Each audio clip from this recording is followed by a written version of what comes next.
Mabilis ang update lang tayo dun sa pakita na namin sa inyo noong nakaraang araw. Yung ginawa ng asawa ko na nesting, ano ba to?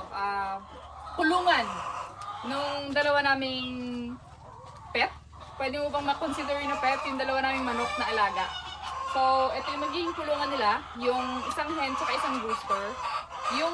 Meron na kami nakuhang 7 eggs doon. So, hopefully, ma-fertilize namin yon, makabuo ng chick para mabuhay na, mapadami namin yung mga manok na galing doon sa dalawa naming alaga. So, dito, buksan ko lang din to. Meron ditong nilagay na maliit na inuminan, saka yung feeder. Lagay ng pagkain nila. Tapos ang plano kasi namin originally, dito nalagay yung rooster, dito naman yung hen. Ang problema namin, nasubukan kasi, na-try na namin kasi kanina, yung hen, ayaw niyang limliman yung mga itlog niya for some reason. Baka dahil sa, ano pa siya, bata pa siya. Yung kasi yung sabi nung magbigay sa amin na bata pa yung manok. So, baka yun yung reason. Kaya ang ginawa ng asawa ko, kumuha siya ng isang manok galing dun sa poultry namin. Dun sa 300 chickens. So, kumuha siya ng isang brooding hen. Kaya ayan, may makikita kayong manok dito.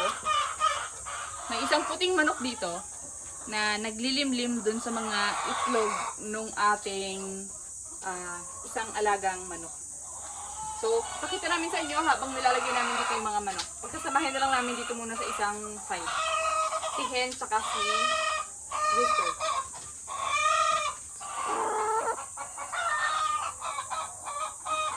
And everyone, please meet Ashang. Ito yung aming hen. Kaya Ashang yung pangalan niya kasi yung nagbigay sa amin ng pangalan Ashang. So, pinangalanan na lang namin dun sa nagbigay. Kaya kung gusto nyo mabanggit namin lagi yung pangalan nyo, magbigay kayo ng manok sa amin. Ipapangalan namin sila after sa inyo. Ayan. So, ito yung aming hen. Lalagyan na namin siya dun sa loob. Tapos later on, yung rooster naman. Papakilala namin sa inyo yung rooster. So, ibang-iba yung kulay niya. Diba yung mga, ano na kasi namin, decal white eh. Lahat sila puti. Ito naman, brown, black. Okay. Lang pa lang. Sarado natin, makalipad. This is our rooster, Chris. So, mag-hello ka. Ayan. So, everyone, say hi to Chris. Ito yung ating rooster. Bakit Chris? Again, dahil Chris yung pangalan nung nagbigay sa amin. So, salamat po sa mga nagbigay sa amin ng manok. So, ipapasok na natin siya dun sa loob para magkasama na sila ni Asha.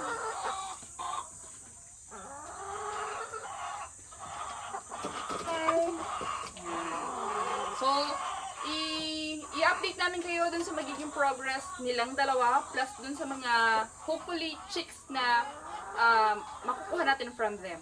Ayan, so dahil magkasama sila, isang hen at isang rooster, most likely yung egg na makukuha natin sa kanila mga fertilized egg, mga fertile egg. So since sa ngayon ang problema namin, hindi pa nga nag-brood si Ashang, ang plano namin, ililipat namin yung egg na makukuha dito sa kabilang side na may brooding hen, so para malimliman. Yun, so hopefully dumami ang ating mga manok. Salamat!